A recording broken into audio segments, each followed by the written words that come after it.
Welcome into the Unblocked podcast, part of the Unblocked podcast network. I'm Keith, here with Coach Riley. It's a Keith and Coach ride again. Brian's out a little ill today, so we're going to take it on. We might be having a special guest join us later today. If not, we'll definitely get them back on. Trust me, we got one you do not want to miss.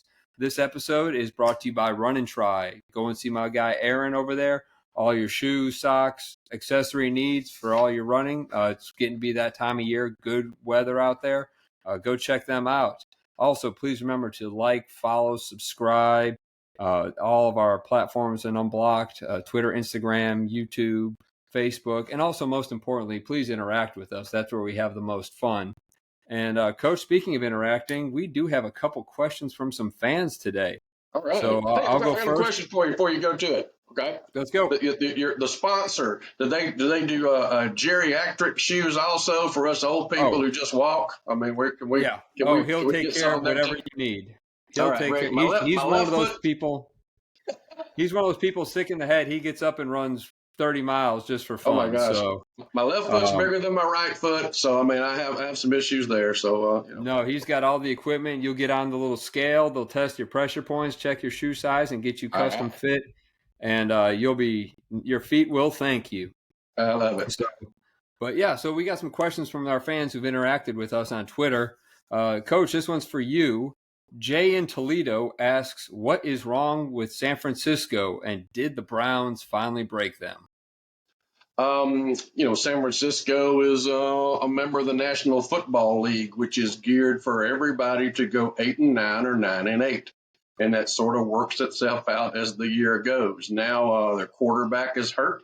They're playing Cincinnati this next week, with Cincinnati coming off of an open date.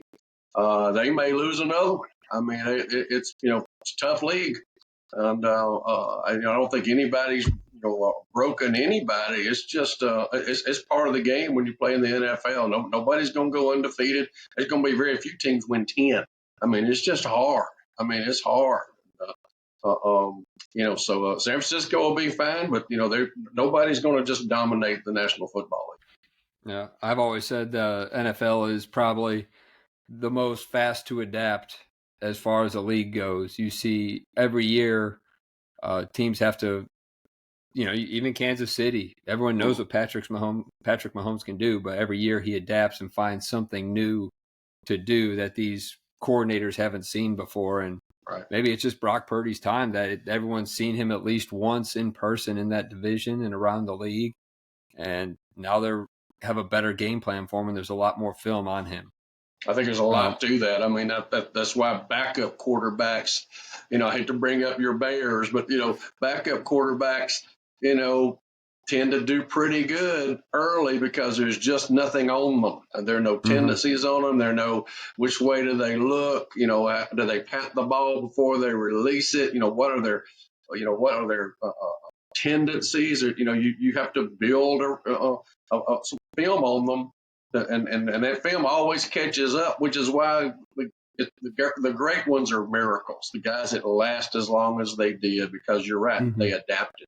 They found a way to adjust their game to continue to be successful, and that's why there's so few of them. Well, speaking about my Bears with our backup quarterback, but Daniel in Naperville, I'm guessing that's the Naperville just outside Chicago. I'm from Clarendon Hills myself, Daniel. So if you're watching, it's good to have another Bears fan on here. But he asks about Chase Claypool, and is he a jinx, and can the Bears turn the ship around? Chase Claypool, when the Bears signed him, on a couple levels, I'm thinking, great. I'm a Golden Domer, came from Notre Dame. I knew what he could do there. You saw what he did in the first couple of years with the Steelers, and you figure, all right, it fell off a little bit, but maybe he just wasn't getting along in Steelers camp. So maybe a fresh start. People always say a fresh start could do someone good, and he was still on his rookie deal. So why not? And we were able to get him and keep him from going to the Packers, which is always a bonus in Chicago. I think there was a radio show host in Chicago on the morning show, Jonathan Hood, and I think about it more and more, especially watching him not succeed with Chicago, watching his attitude, and then watching what's happening with him down in Miami as well. And he specifically said, Mike Tomlin is a fantastic coach. If you can't get along in that system, what's wrong with you? Right. And, he's been able to bring in players and giving them great success. But if the player doesn't want to put forth the effort, which was pretty much what we saw from Claypool in Chicago, it's just not going to work. And when Mike Tomlin was pushing him out the door, Jonathan Hood said, it's like, hey, this brings up a couple red flags to me, because if Mike Tomlin's pushing you out early in the season, something's not right with you going in there. So is he a jinx? I just think he's kind of either lost his edge, or he just doesn't want to be there. And he just wants to get paid. And if he's not getting the ball, he's going to complain about it and pout, which he's a rookie. You haven't done anything to prove it. Can the Bears turn this ship around? At the beginning of the season, I was hoping for 5 wins, ceiling of 8. Just show some improvement, show that we can move the ball as an effective offensive unit. First couple weeks didn't show that. Justin Fields started to show that a little bit and then got hurt. Now we have Tyson Badgett in there, and he is so far so good in one game. But like we just said, the last piece of film people had on him was in the semifinal of the Division II when he was playing for Shepherd University. I will actually be going out to LA this weekend. I will miss Friday and Monday's show, but I will be there to see him in person, since it's all but been confirmed that Justin Fields' hand is not healed in time.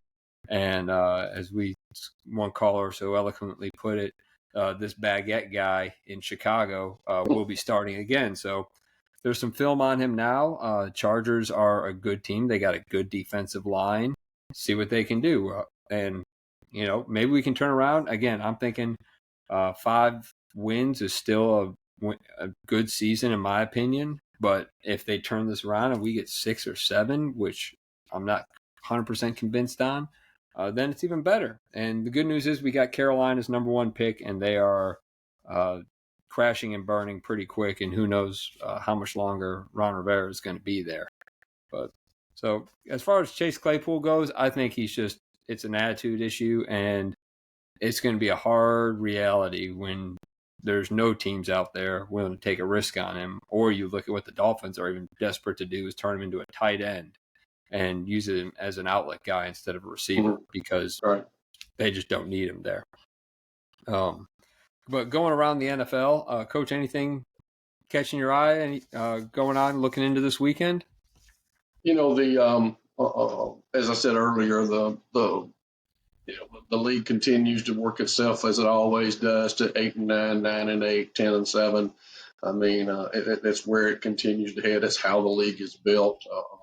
I will have to brag on the Ravens, Brian's team. They played a great football game this past week, and quarterback play around the league picked up this week, and almost amazingly, as offensive line play got better. All of a sudden, guys aren't on their back. Sacks went down. Quarterbacks played better, and it just goes hand in hand. So maybe as offensive lines get more continuity and get healthier, we're going to see better quarterback play in the second half of the season. Yeah, I mean, and it's that time of year where teams are gelling again, and kind of, the teams are going to stand out, and coaches are going to have to start showing they can coach. Going into that, I'm looking at this Thursday night matchup with the Bills. I mean, they came out and really laid an egg against the Patriots. They tried to come back, but unfortunately, it's kind of been the story of the Bills season, where they're always playing catch up and never taking a dominant lead in the game. And, but you see how Josh Allen can combat that. And then in the NFC North, Vikings-Packers will be going at each other, which for me and probably Daniel in Naperville is also something to keep an eye on, because Vikings have a lead on the division, but they've only got 3 wins. So does that open the door for a lot more as well? But yep, my whole focus is in LA at SoFi Stadium Sunday night, and there'll be the Sunday night game. So I'll be there. Girlfriend took my Mike Dick outfit with my original 85 sweater, so she's going to dress up. I'm going to bust out the Tommy Waddle jersey and a little blonde All wig and right. a nice ESPN 1000 hat, and we're going to have some fun. Halloween weekend at a football game, you can't go wrong. So, That's going to be a great trip. That's going to be all awesome. right. Well, and like we also like to do on Wednesdays, we're going to give we started out calling it our all too soon top fives, but now we're kind of getting to the seasons. College football is halfway over. We'll probably be seeing the playoff picks coming out soon. And then the NFL season is starting to show itself and starting to give us a little parity. So it should be a little more interesting here. I think in the NFL, we might all be kind of on the same page, just in different orders. I think college, we may switch it up a little bit, but I'll go first. I'm going to read off Brian's. He sent these into us. His college top five is Michigan, shocking, Florida State, Georgia, Ohio State, and then Alabama sneaks in at number 5 on his poll. Coach, what do you got? I'm not going to do anything with the top until I mean you win, you stay there. Georgia, Michigan, Ohio State, Florida State, Oklahoma. If Alabama, in 2 weeks beats LSU, then I'll probably sneak them in there as we watch these other folks how their games develop. But if they stay undefeated, I'll probably just move Alabama to sixth and hang Mm-hmm. right there as the best one-loss team in the country if they can beat LSU. Yeah, No changes in mind. yeah, I'm sticking with Georgia, Ohio State, who got their second top 10 win in the season. Why I have Ohio State higher. Hmm. Then Florida State, who had a nice win over Duke. Washington, who a little squeaker, but I kind of didn't expect them after the high drama against Oregon the week before. They just came back, showed some discipline, were able to get that taken care of. And then Michigan. Like I've always said with Michigan, is you can only play the teams that are on your schedule. Unfortunately for Michigan, they haven't really played anyone, but they've got 2 big games coming up still with Penn State and Ohio State.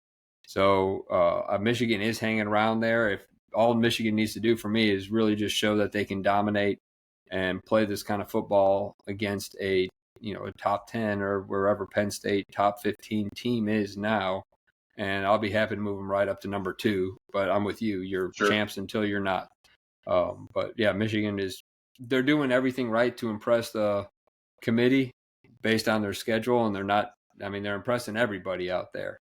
All right, we'll go into And the you're right. I NFL. mean, at the end of the day, we're just it's stirring. I mean, until they all play one another and it plays itself out. It's just this stuff's just for fun. I mean, it'll take care of itself down the road. They'll play one another down the road, and it'll all even out. I'm still going to go in there with until somebody from the Pac-12 beats somebody east of the Mississippi. I'm not putting them in the top five. And, Yep.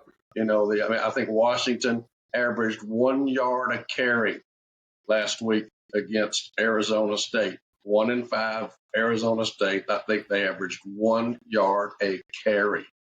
I mean, I don't see 1 yard a carry beating anybody in the upper echelon of the Southeastern Conference. I don't think that holds up. So, but as you said, it'll all play itself out. It'll over 12 games. The dust will settle. Yep. And then we'll go into the NFL. Brian has Eagles, Kansas City, Miami, San Francisco, and Jacksonville. How about you, Coach? Eagles, Chiefs, and I've sort of got them a little, sort of a smidgen above everybody a little bit. And then Dolphins, 49ers, and I moved the Ravens into the top five in my spot right now as the fifth team. But again, fifth, sixth, seven, there's not much difference. I think Coach froze up right there real quick.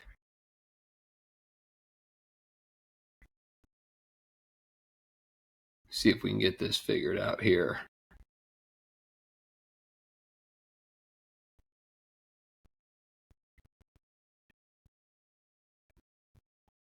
Well, while Coach is frozen up, I'll give you mine. it is. I got Kansas City, Philadelphia, Miami, San Francisco, then Baltimore. I think Baltimore showed a hell of a lot this weekend going up against Detroit, but everyone's showing themselves, and we got a long way to go, and it should be a lot of fun. Let's see if we can get Coach back on here. There he comes. There we are.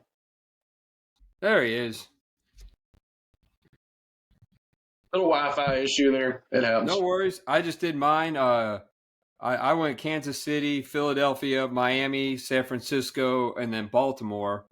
Just watching what Baltimore did to Detroit over the weekend showed a lot. But you were saying you had Philadelphia and Kansas City just ahead of everybody. Yeah, just a smidge ahead of everybody right now, and I think Kansas City, because of who they are, they just find a way. They are so good at everything that they do, and then Philadelphia being that physical nature football team that bounced back and really got after the Dolphins, and the Dolphins are a quality team. So that carried a lot of weight for me. Sounds good. Well, it looks like our guest is not going to make it tonight, but never worry. We will have him back on when we can get some time worked out. Maybe they can get him on for Friday's show. And trust me, this guy knows college football too. So we're going to keep it a surprise for you. We want to thank Run and Try for sponsoring the show again. And again, interact with us. If you think our top 5 are awful, if you think you just hate me because I'm a Bears fan and a Golden Domer, that's fine too. Bring it all on. If you find us on mainly on Twitter or X, we're always on there waiting to interact. We're also on Facebook, Instagram. We're on YouTube. Feel free to drop a comment and like, follow, subscribe, do all that great stuff. And then, like I said, interact with us. If you got a question, something a little longer, or you want to mention your business or an event with us, you just hit us up at the email, which is unblockedpod@gmail.com. So, Coach, before we wrap it up, you got anything you want to say?